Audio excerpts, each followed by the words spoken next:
At first glance, it looks like a giant plaza, clean, open, surrounded by historic buildings in the heart of Mexico City. But take a closer look, and you'll notice something strange. There's no towering skyscraper, no modern skyline to block the sun. Instead, right beneath your feet, there's an invisible structure plunging 65 stories downward into the earth, not up, down. This isn't some dystopian movie set or a concept drawing. It's called the Earthscraper, and the reason it even exists is because someone asked a bold question. What if the future of our cities isn't above us, but below? Let's unpack the world's first underground skyscraper, how it works, and why it even had to be built in the first place. Right in the historic core of Mexico City, in a place filled with centuries-old architecture and strict height restrictions, architects proposed something that had never been attempted before, a skyscraper built entirely underground. It's called the Earthscraper, and it was designed by BNKR Arquitectura, a Mexican architecture firm known for unconventional ideas. Instead of adding to the city's skyline, they flipped the concept. What if the only way to build up was to dig down? Mexico City faces a unique urban challenge. The historic downtown area is a protected zone. Nothing modern can rise above the rooftops of its colonial-era landmarks, not even for a good cause like population growth or commercial expansion. At the same time, the city is growing. Millions of people, cramped public space, overloaded infrastructure, and no room left to grow, unless they go underground. So in 2011, BNKR revealed their concept, a 300-meter deep inverted pyramid, essentially a skyscraper turned upside down. The top would remain an open plaza. Below that, a multi-level structure with shops, housing, offices, a museum, and even green spaces, all buried beneath the earth. They pitched it as both a preservation move and an innovation push. Keep the historic skyline untouched and meet the needs of a modern megacity. It was part of a proposal for Mexico's bicentennial, meant to show the world that the country could dream and build big. And it immediately sparked controversy, wonder, and a flood of questions. Could it even work? Would it be safe? And more importantly, has anyone ever tried anything like this before? If you're enjoying this breakdown and want more deep dives into futuristic mega projects and impossible architecture, hit the like button and subscribe. It helps us keep bringing you stories that most people never hear about. The Earthscraper might be the boldest attempt to take modern architecture beneath the surface, but it's not the first time humans have looked underground for space, safety, or survival. In fact, long before anyone imagined inverted pyramids in downtown Mexico City, entire cities had already started carving out lives below the earth. Take Montreal, for instance. In the middle of Canada's freezing winters, the city's residents walk, shop, and commute through Réseau, a massive network of tunnels stretching over 30 kilometers. It connects train stations, malls, offices, and even apartment buildings. But Montreal's underground city isn't vertical, it spreads out like a web, close to the surface. It's not a skyscraper, and it wasn't designed to house people deep underground. It was more about avoiding the snow. Now look at Helsinki, the capital of Finland. Beneath its calm, icy streets, you'll find a detailed underground master plan. Their subterranean infrastructure includes everything from swimming pools and data centers to hockey rinks and churches.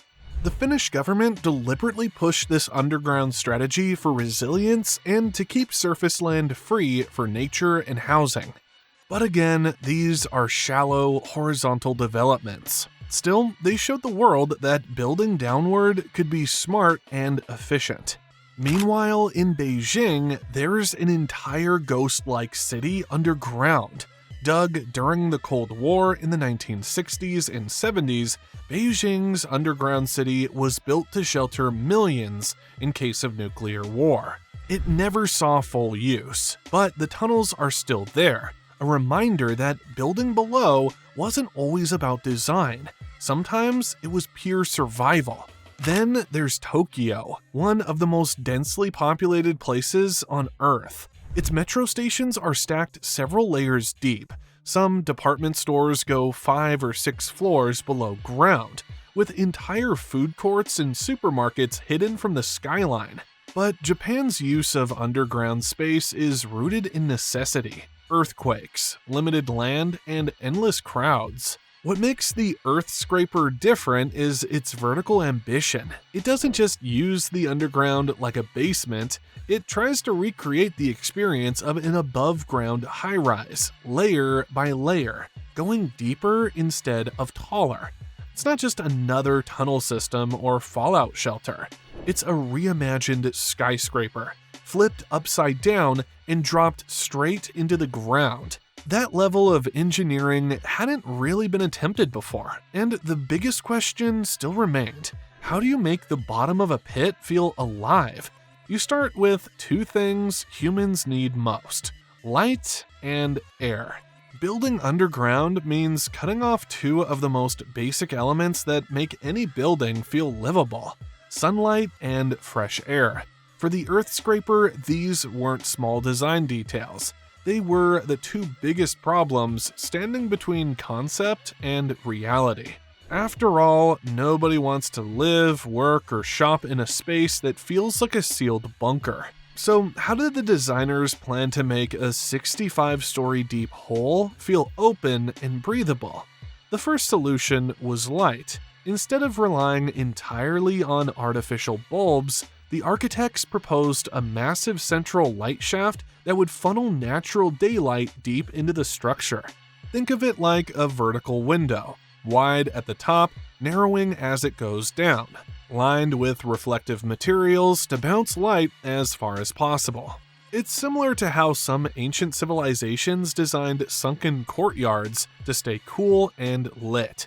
The Earthscraper modernized that idea using mirrored cones that would reflect sunlight all the way to the bottom levels. That light wasn't just for mood, it was essential for mental health. Studies show that people in windowless environments tend to lose focus, experience fatigue faster, and develop mild depression over time. The Earthscraper's design tackled this by layering each level around the central shaft, giving every floor access to filtered daylight. Then there's the matter of air. Being underground doesn't just mean stale air, it means dealing with pressure changes, humidity, and even the smell of earth. Engineers proposed a ventilation system that would circulate clean air from the surface through a network of ducts and purifiers. These systems would not only refresh the air, but also regulate temperature and air pressure, so people wouldn't feel the discomfort of being deep underground. Combined, these systems were meant to simulate the experience of being in a regular skyscraper. The only difference? The windows face inward toward the light shaft instead of looking out at a skyline. But even if you solve light and air, there's still another problem that goes deeper. How do you keep people safe inside a skyscraper buried in one of the most earthquake-prone cities in the world? Digging hundreds of meters into the earth in a city like Mexico City isn't just ambitious, it's risky. The region sits on soft, water-saturated soil, and it's one of the most earthquake-prone areas in the world. That makes safety planning a central issue, not a side note. For the Earthscraper to be more than just an idea, engineers had to think several steps ahead about what could go wrong and how to prepare for it. First, there's the structural challenge. Unlike solid bedrock, the soil beneath Mexico City is spongy and unstable. It can shift during heavy rainfall, and during earthquakes, it behaves almost like jelly. To counter that, the Earthscraper's design called for a massive reinforced foundation anchored deep into the earth. The structure would include flexible joints and vibration-absorbing materials, similar to what's used in high-rise buildings in Tokyo and San Francisco. These features allow the structure to sway slightly without breaking under seismic pressure. Then there's flooding. Mexico City has a high water table, meaning the deeper you dig, the more likely you are to hit underground water.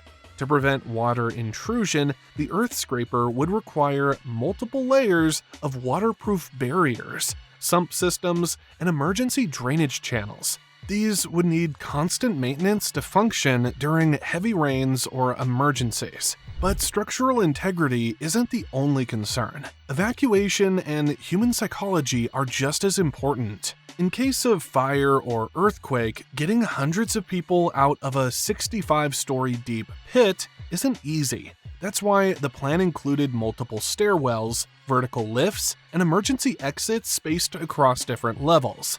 Some floors would double as safe zones, protected with fireproof materials and independent ventilation systems. And then there's how people feel about being that far underground. Long periods without visual contact with the sky can trigger claustrophobia or stress.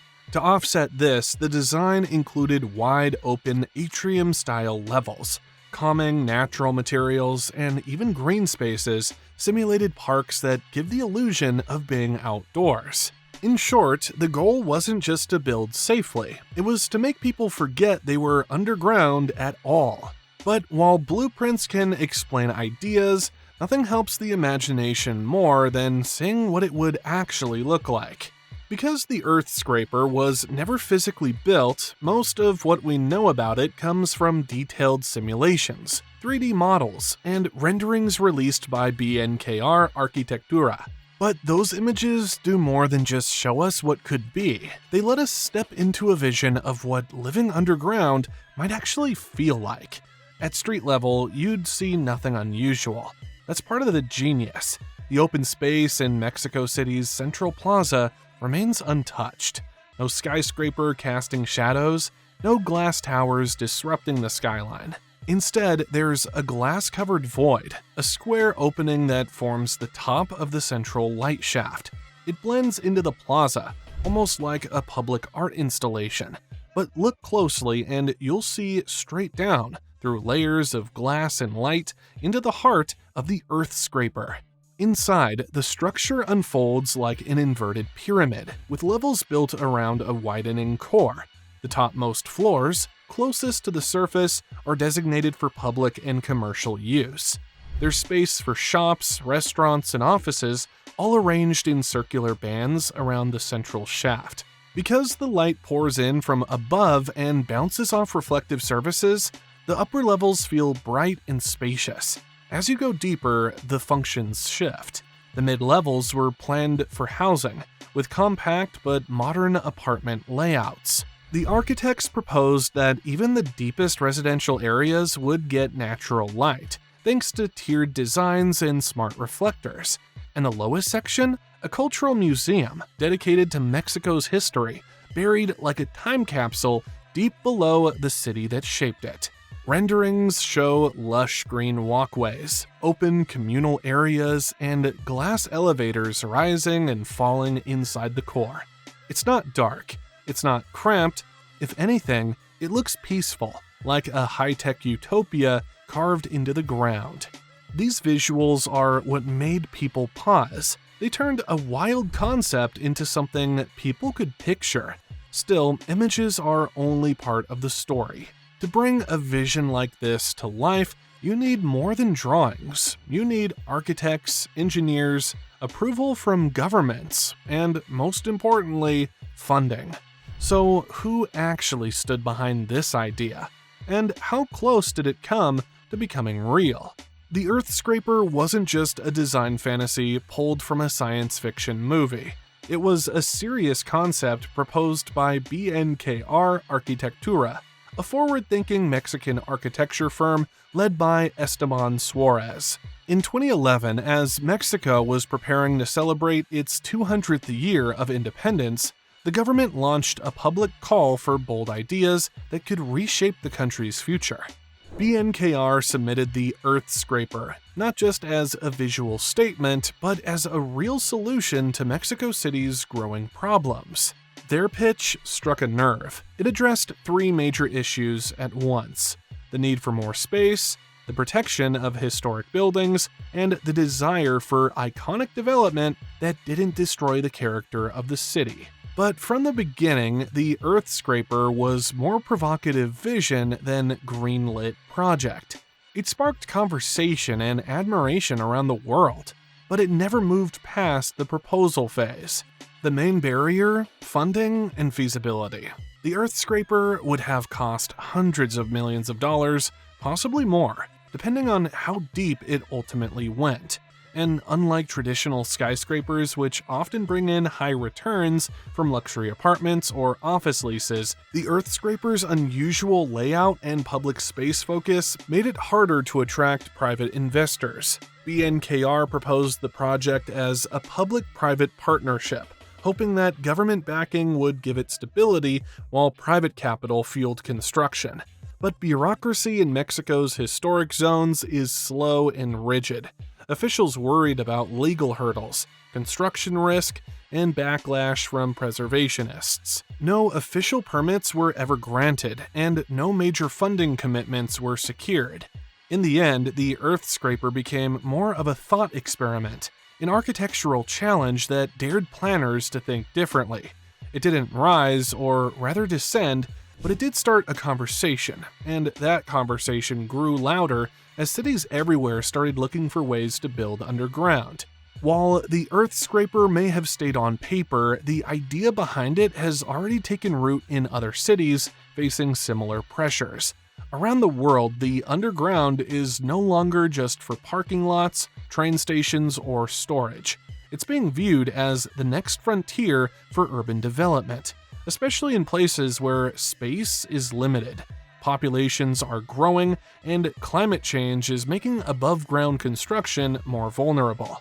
Singapore is one of the countries leading the charge. With limited land and rising sea levels, the city-state has launched a national underground master plan, mapping out how to build deep infrastructure like power grids, reservoirs, highways, and data centers beneath the surface. It's a practical move to free up land above ground for homes, parks, and public use. And it's already happening. The Jurong rock caverns, for instance, store oil and chemicals 130 meters underground, freeing up valuable space at the surface. In Helsinki, the underground strategy goes beyond storage. The Finnish capital has built a connected network of underground swimming pools, shopping centers, and even emergency shelters designed to protect residents during extreme weather or war. Their approach is organized, backed by long-term city planning, and already in use. South Korea has also begun testing deep urban structures beneath Seoul, hoping to ease congestion and preserve green space. While none of these cities are building anything quite as vertical as the Earthscraper, they're proving that with the right technology and planning, underground life is possible and even beneficial. Still, going underground brings serious challenges. It's expensive, it's complicated, and it takes time for people to feel comfortable living or working without windows to the sky. But as cities stretch toward their limits, digging down might not be science fiction. It might just be our next move. As our cities hit their limits, building downward may no longer be optional. It might be the future.